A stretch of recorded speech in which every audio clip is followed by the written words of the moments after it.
Le Chatelier's principle, statement, and explanation. Factors affecting chemical and physical equilibria in the light of Le Chatelier's principle.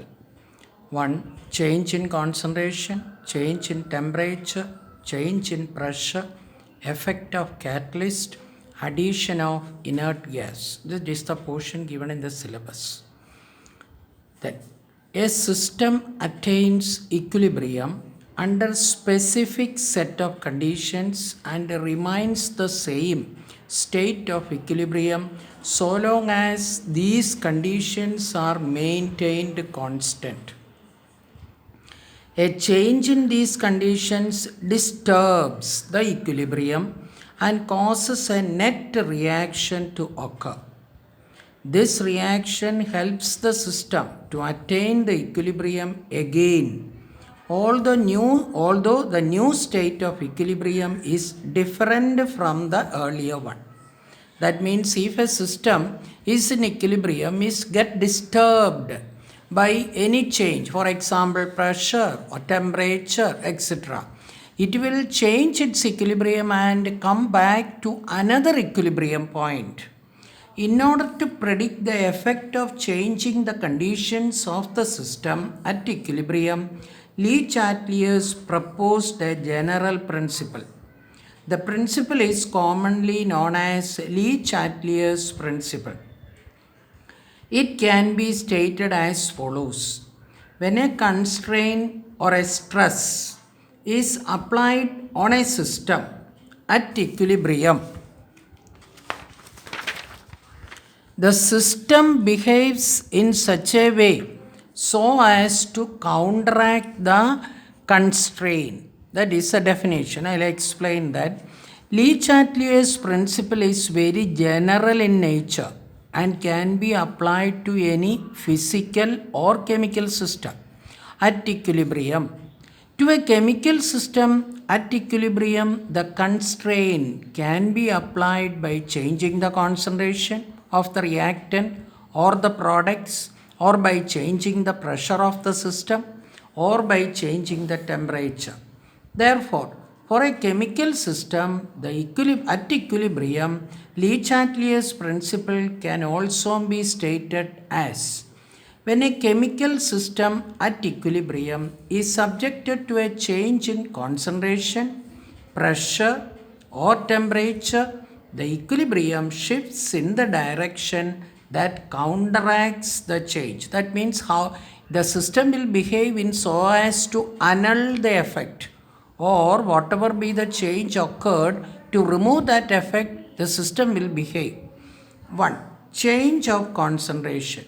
According to Le Chatelier's principle, a system at equilibrium has a tendency to counteract any change imposed on it. Therefore, when the concentration of a substance is increased, the equilibrium shifts in the direction in which the effect of change in concentration could be reduced.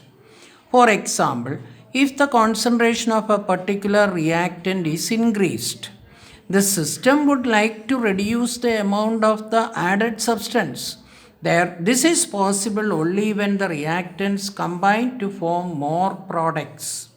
Thus, the forward reaction occurs and the equilibrium shifts towards right, that is from left to right. In the case of concentration of the product is increased, if on the other side, if on the right hand side the product is increased, then in order to decrease that the amount, the equilibrium shift towards the left.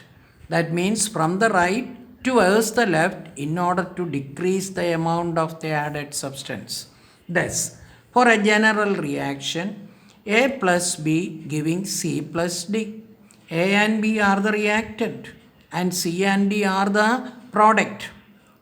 The arrow indicate A plus B giving C plus D as forward reaction and C plus D giving A plus B as the backward reaction. Now let us take the condition. Case 1. The concentration of A and B is increased. We are going to increase the concentration of A and B at equilibrium. the equilibrium will shift in the forward direction and more C and D are formed. That is from left to right. That means when the reactants are increased in their concentration, they will react together so as to annul the effect. That means more C and D are formed. That favors forward reaction. Case 2. A and B reacts together and giving C and D. We are going to increase the concentration of the products C and D. Concentration of C and D is increased and the equilibrium shifts to the backward direction. That means C and D react together and gives more A and B. That means the favors the backward reaction is formed. That is from right to the left. Now next is that case 3.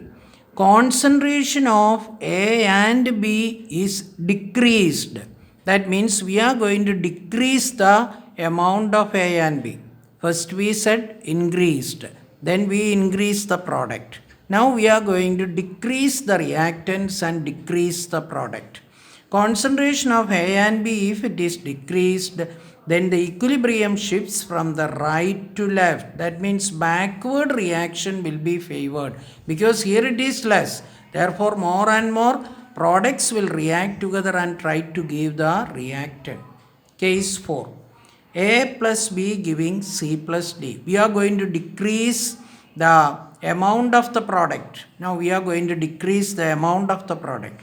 Concentration of C and D is decreased.